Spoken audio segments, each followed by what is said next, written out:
Meus irmãos, bom dia, a paz do Senhor Jesus, Deus abençoe a todos, uma semana abençoada, Deus possa continuar nos abençoando. Pastor Alessandro Calixto falando. Hoje quero falar com vocês sobre o nascimento de Jesus e a ordem cronológica dos fatos. Para isso eu vou usar o Evangelho de Mateus e o Evangelho de Lucas.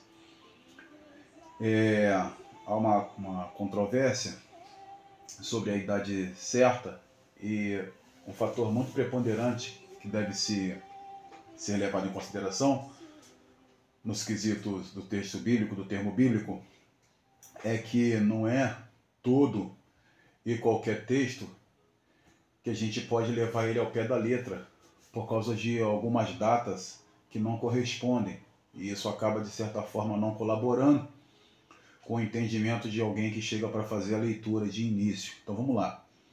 No Evangelho de Mateus, capítulo 2, versículo do 1 ao 4, fala do nascimento de Jesus. Então, a cronologia dos fatos de Mateus, no Evangelho de Mateus, do capítulo 2, versículo 1 ao 4. Versículo 1, capítulo 2, versículo 1 vai dizer: Tendo Jesus nascido em Belém da Judéia, em dia do rei Herodes. Então, esse Herodes, você tem que entender que Herodes não é um nome, é um título. Você precisa entender isso. Eis que vieram uns magos do Oriente a Jerusalém. Magos não são reis magos, são magos. São pessoas de renome que vieram provavelmente, possivelmente da Babilônia ou da Pérsia. Eram de reinos grandes e eram homens notórios por causa disso daí também. Versículo 2 vai dizer: E perguntando onde está o recém-nascido rei do judeu, porque vimos da sua estrela no Oriente e viemos adorá-lo. Versículo 3. Tendo ouvido isto, alarmou-se o rei Herodes, e com ele toda a Judéia. Versículo 4. Então convocaram a todos os principais sacerdotes, escribas do povo, e indagavam ele onde o Cristo deveria nascer. Tá? Então vamos lá. O contexto histórico vai dizer: por volta do ano 5 ou 4 a.C., por um erro antigo, a era cristã começa alguns anos depois do nascimento de Cristo. Lucas capítulo 2, versículo 2, capítulo 3, versículo 1, que já vamos ver e fazer a verificação também desses textos mais à frente. Herodes reinou de 37 a 4 a.C. O seu reino acabou por abranger a Judéia, a Idumeia, Samaria, Galiléia, Pérea e outras regiões para ao lado do Aurã. A cronologia dos fatos em Lucas, capítulo 2, versículo 2. Eu vou ler o versículo 1 e 2 do Evangelho de Lucas agora. Naqueles dias foi publicado um decreto de César Augusto convocando toda a população do império para recensear-se. Vale lembrar que César também é título de imperador romano. Fazer o recenseamento. Versículo 2. O primeiro recenseamento foi feito quando Quirino era governador da Síria. Tudo bem? A cronologia dos fatos é: imperador romano de 30 a.C. a 14 depois de Cristo. Um recenseamento de todo o império sob Augusto é desconhecido em outros lugares. O recenseamento que ocorreu quando Quirino era legado da Síria, em Lucas capítulo 2, versículo 2, referia-se somente à Judéia. Sem dúvida, Lucas transpõe uma questão de 5 locais da escala mundial. A conferência disso se dá em Atos capítulo 11, versículo 28, onde fala da fome. E essa fome ela ocorreu durante o reinado de Cláudio, em 41 a 54, ano Dômio, depois de Cristo. O império sofreu uma calamitosa entre 49 e 50, primeiro na Grécia, depois em Roma, e Joséfo situa o acontecimento no tempo do procurador Tibério, Alexandre, de 46 a 48, que fala da fome universal e mostra a tendência hiperbólica em Lucas capítulo 2, versículo 1, perdão, 41 a 54 a.C. A cronologia dos fatos no Evangelho de Mateus, do capítulo 3, do versículo 1 ao 4. No 15º ano do reinado de Tibério César, sendo Pôncio Pilatos governador da Judéia, Herodes, tetrarca da Galiléia, seu irmão Filipe, tetrarca da região da Itureia, e Traconites, e Lisânia, tetrarca de Abilene, versículo 2. Sendo sumo sacerdote Anás e Caifás, veio a palavra de Deus a João, filho de Zacarias, no deserto. Esse é o João Batista. Versículo 3. E percorreu toda a circunvizinhança do Jordão, pregando o batismo de arrependimento para a remissão dos pecados. Conforme está escrito no livro das palavras do profeta Isaías, voz do que clama no deserto, preparai o caminho do Senhor, endireitai as suas veredas. Como no capítulo 1, versículo 5, e capítulo 2, versículo do 1 ao 3, aqui ainda em Lucas, Lucas agora vai fazer uma cronologia dos fatos, e eu quero transmitir aqui para vocês. Lucas estabelece um sincronismo entre a história profana e a história da salvação. Tibério sucedeu a Augusto, capítulo 2, versículo 1, aos 19 de agosto de 14 depois de Cristo. O ano 15º vai, pois, de 19 de agosto de 28 a 18 de agosto, e de 29. Ou, segundo modo de calcular os anos do reinado em uso na Síria, é de setembro, outubro, entre setembro e outubro, 27 ou 28, entre setembro e outubro. E Jesus, portanto, tinha, no mínimo 33 anos, provavelmente, até mesmo 30, 35 e 36.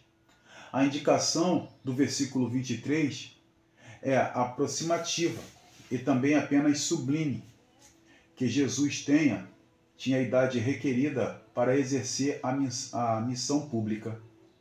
A era cristã fixada por Dionísio, o Pequeno, no século VI, resulta de se ter tornado estritamente o número de 30 anos. Aos 29 anos completos de Jesus, descontados do ano 728 de Roma, 15º ano de Tibério, indica o ano 753 para início de nossa era. Procurador, então vamos às designações. Procurador da Judéia, da Idumeia e da Samaria, de 26 a 36 depois de Cristo. Antipas, filho de Herodes Magno, o Edemeltace, foi a tetrarca da Galileia e da Pérea, de 4 a 39 depois de Cristo. Filho de Herodes Magno e de Cleópatra, foi tetrarca de 4 a.C. a 34 depois de Cristo. Conhecido por duas inscrições, Abilene estava situada em Antilíbano. O sumo sacerdote em funções era José, dito Caifás, no tempo de Cristo, que exerceu o pontifado em 18 a 36 e desempenhou papel preponderante na conspiração contra Jesus. Os textos bíblicos de referência já conhecemos: Mateus 26, 3, João 11, 49 e 18, verso 14. Anás era o sogro de Caifás, que fora sumo sacerdote no tempo sexto, no tempo sexto antes de Cristo, no tempo sexto, no período de Cristo. Fica uma incógnita, porque não se pode fazer certas afirmações referente às datas. O que fazemos são asseverações. Vamos asseverar que Cristo tinha 30, 33, 32, 35, 36, não tinha 40. Isso a gente deixa afirmado. De 6 a 15, no tempo de Cristo, foi-lhe associado uma figura, mesmo em primeiro lugar. Você vê em Atos capítulo 4, versículo 6, João 18, versículo 3 e 24. Esse Anás gozava de tais prestígio que de fato era sumo sacerdote. Vale lembrar que o sacerdócio de Anás e Caifás foram impetrados pelo governo romano. Não foram sumo sacerdote, não vieram de linhagem de sacerdote para assumir o reinado. A vida deles era dissoluta e muitas outras questões, mas em ênfase aqui é a cronologia dos fatos. Vamos identificar os Herodes no tempo bíblico. Herodes tem 4 gerações diferentes de pessoas, todas com o título da dinastia Herodes, que aparece nos evangelhos e em Atos. O primeiro, Herodes o Grande, da Idumeia, que foi o primeiro grande rei vassalo de Israel. Depois de domínio romano, reinou 37 a 4 a.C. A imposição de pesadas taxas sobre o judeu e a exigência de trabalho forçado e a construção de grandes edifícios públicos. Paranoico quanto à possibilidade de seu trono ser usurpado, executou muitos membros da própria família e alguns de seus colaboradores. A história sobre a inquietação quando soube a respeito do nascimento de Jesus e a sua subsequência à ordem do massacre dos inocentes, Mateus capítulo 2, versículos do 1 ao 20, encaixa-se muito bem ao seu padrão de comportamento. Herodes Antipas. Depois da morte de Herodes o Grande, seus domínios foram divididos entre os 3 filhos, Arquelau, Mateus capítulo 2, versículo 22, Filipe, Marcos capítulo 6, versículo 17, e Antipas, e o Herodes que apareceu durante a idade adulta de Jesus, quando este exercia seu ministério. Como tetrarca da Galileia, Lucas capítulo 3, versículo 1, Atos 13, versículo 1, Marcos 8, versículo 15, Herodes Antipas governou de 4 a 39 depois de Cristo. Ele mandou decapitar João Batista, Mateus capítulo 14, versículo do 3 ao 12, Marcos capítulo 6, versículo 17 a 19, Lucas capítulo 3, versículo 19 e 20. E posteriormente teve dúvidas sobre se Jesus era João, que voltara à vida, Mateus capítulo 14, versículo 1 e 2, Marcos capítulo 6, versículos 14 a 16, Lucas capítulo 9, versículo 79. Vale lembrar que isto era uma crença que eles tinham porque acontecia. Você confere no Evangelho de Mateus capítulo 27, versículos 50, 51 e 52, que Jesus, dando um brado, entregou o seu espírito, o véu do templo se rasgou de cima e embaixo, houve um terremoto e sepulcros se abriram, os mortos entraram à cidade santa. Ok? Então, por isso, ele já pensava assim, olha, será João Batista que voltou dos mortos? Muito bem. Lucas mostra certo interesse pela família herodiana, pois é o único evangelista que situa a sua narrativa dentro dos eventos da história do Império. Joana, a esposa de um dos oficiais de Antipas, tornou-se seguidora de Cristo, Lucas capítulo 8, versículo 3. Jesus repreendeu Herodes a revelia ao chamá-lo de aquela raposa, Lucas capítulo 13, versículo 31 a 33. E foi levado à presença dele quando Pilatos tentou, sem sucesso, evitar a exigência dos líderes judeus pela crucificação de Cristo. Pilatos tentou evitar que Cristo fosse crucificado. Lucas capítulo 23, versículo 6 a 16. O terceiro Herodes, que é Agripa I, filho do outro irmão de Antipas, chamado Aristóbulo, portanto, neto de Herodes o Grande, foi o governador da Galileia até 44 depois de Cristo. Foi ele quem mandou executar Tiago, filho de Zebedeu, e determinou a prisão de Pedro em Atos capítulo 12. Logo depois foi ferido mortalmente por um anjo do Senhor e morreu comido pelos vermes. Morreu porque não deu glória a Deus. Eles se intitulavam Deus. E esse ainda mais. E quando ele se levantou contra a vida de Pedro, dando um discurso, e todo mundo aclamando, olha, quem está falando é um Deus, não é um homem. E logo o anjo feriu ele morreu comido de bicho. O quarto Herodes, Agripa II, filho de Agripa I, foi o governante que ouviu a defesa de Paulo quando este encontrava-se preso em Cesareia, entre 57 e 59 depois de Cristo. O texto referente é Atos capítulo 25, versículo 13, e capítulo 26, versículo do 1 ao 32. Os Herodianos eram um grupo de líderes judeus muito influente, mencionado em 3 lugares nos evangelhos, relacionado com os 2 episódios diferentes de confronto com Jesus. Marcos cita 2 ocasiões em que eles se uniram aos fariseus para tramar contra o Filho de Deus. Marcos capítulo 3, versículo 6 e capítulo 12, versículo 13. Mateus também registra o segundo dos 2 episódios relacionando com os fariseus as suas tentativas de apanhar Jesus em alguma armadilha por meio de pergunta. Mateus capítulo 22, versículo 16. O nome do grupo indica que seus seguidores talvez tenham apoiado a dinastia herodiana Portanto, são pessoas de certa posição e influência na comunidade. Ao apoiar a família de Herodes diretamente, estariam a favor do domínio romano e que lhes permitia uma certa autonomia. Não é possível relacionar esse grupo com os saduceus, embora provavelmente as convicções de ambos fossem bem semelhantes.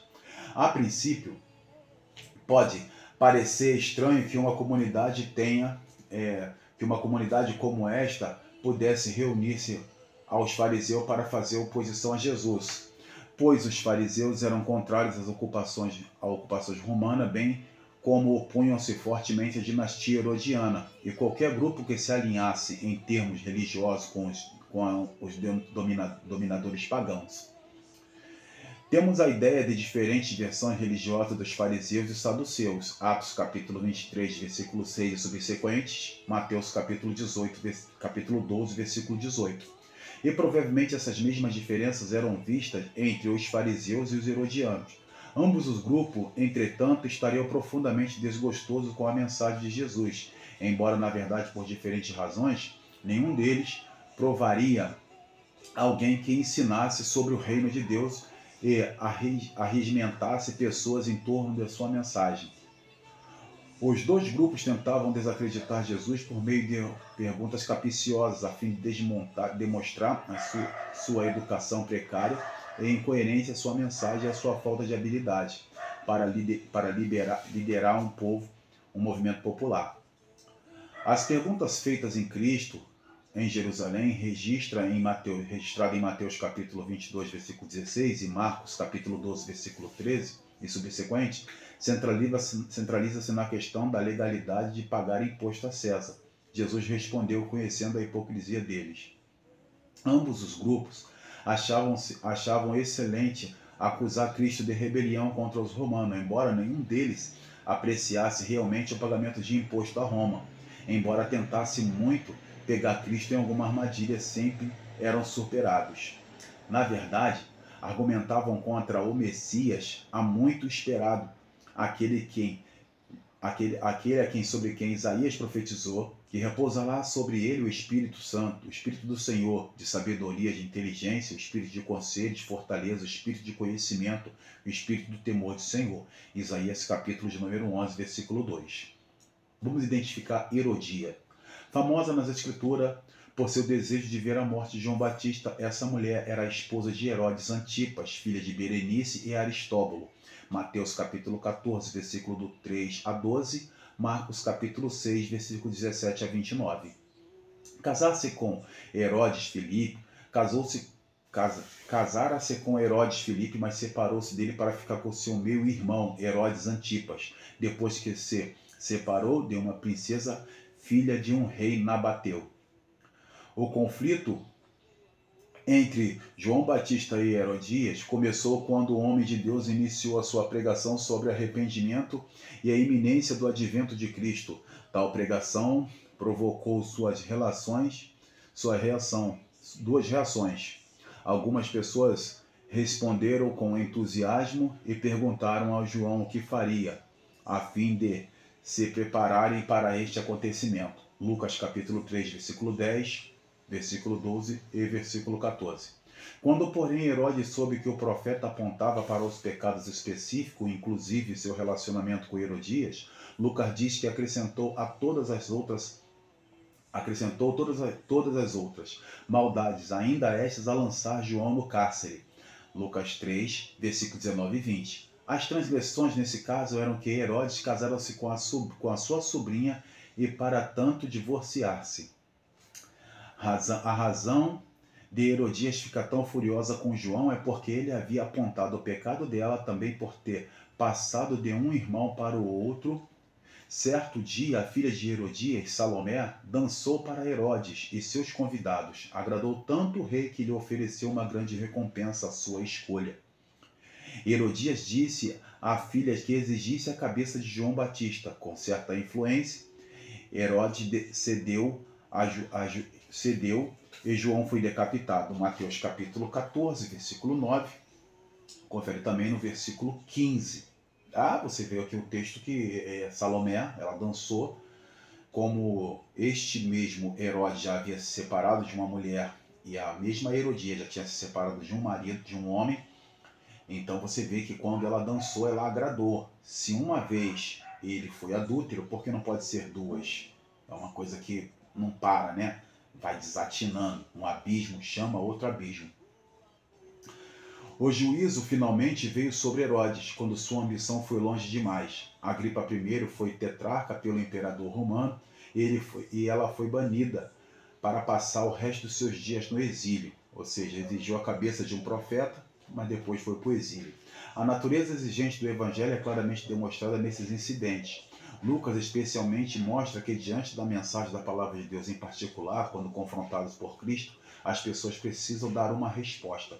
A natureza da resposta seja de fé e obediência, seja rejeição e rebelião, determinará a salvação ou castigo eterno. Amados, aqui eu deixo para vocês a questão do nascimento de Jesus, a ordem cronológica dos fatos, também a identificação de Herodes e também a identificação de Herodias, e também os herodianos, que era um grupo que ficava ali junto a Herodes, né?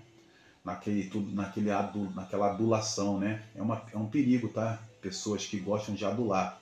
Elogia é diferente de adular, tá? Só fazem para testar, para poder tentar provar você de alguma maneira, experimentar, massagear teu ego. Cuidado, gente. Enfim, aqui é Bíblia, aqui é doutrina, aqui é história, aqui é filosofia. Seminária Prata Aprovada, Pastor Alessandro Calixto, Deus continue abençoando a todos em nome de Jesus. Amém.